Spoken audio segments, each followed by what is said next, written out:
火災無情，人間有情，被視為香港70幾年嚟最嚴重嘅住宅火災。位於大埔嘅宏福苑發生5級嘅災難火，不止兩岸三地嘅藝人伸出援手，中港韓藝人更加一呼百應，以真金白銀同埋暖心嘅舉措傳遞善意。其中捐募最高數目要數呢3位藝人，繼有內地歌手韓紅，佢以基金會嘅名義緊急應變捐贈1000萬嘅人民幣，而謝霆鋒亦都以個人名義捐款，佢用美斯風味搖滾美食節嘅名義捐港幣500萬。去到無線嘅善心滿東華，曾志偉就以個人名義捐咗300萬，值得讚許。其實香港明星亦都將偶像包袱放低，見劉德華亦都跑善款，改歌詞唱中國人，捐咗100萬。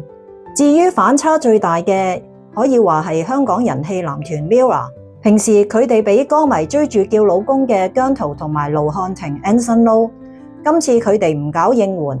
轉咗做搞捐款，佢哋都各捐100萬。另外為咗捐募重現舞台嘅楊千嬅，佢都將演唱會嘅煙火特效全部取消，花籃亦都換成善款，捐咗200萬，仲帶領全場默哀。連 TVB 嘅善心滿東華都變成咗愛心接力賽，冇流量炒作，只係實幹咁做一場溫暖嘅籌款節目。呢場破億嘅募捐亦都多得曾志偉捐咗300萬，集數1億，舉動令人動容。難怪大家話災難面前香港人嘅團結先至係最頂嘅流量。至於同胞救援亦都血濃於水，內地歌星韓紅亦都有出手，佢嘅基金會率先啟動咗緊急應變，捐募咗1000萬人民幣。另外周深亦都喺28小時內完成咗100萬捐款。而近年喺內地發展賺錢養3名兒子嘅張柏芝，佢亦都透過香港嘅保良局低調捐贈咗100萬港元。至於香港今次嘅火災，亦都得到韓國嘅藝人同埋娛樂單位募捐，相信係因為火災發生之後嘅2日，啱啱遇上韓國嘅年度音樂盛事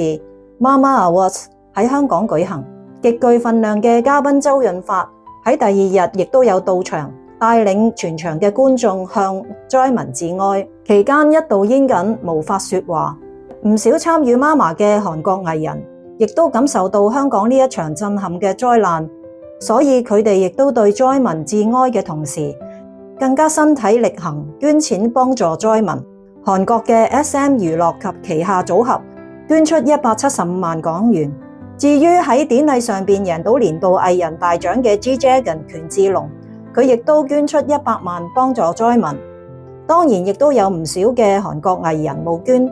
為數不能盡錄。但係呢個善心舉措不分地域，點能夠唔動容啊？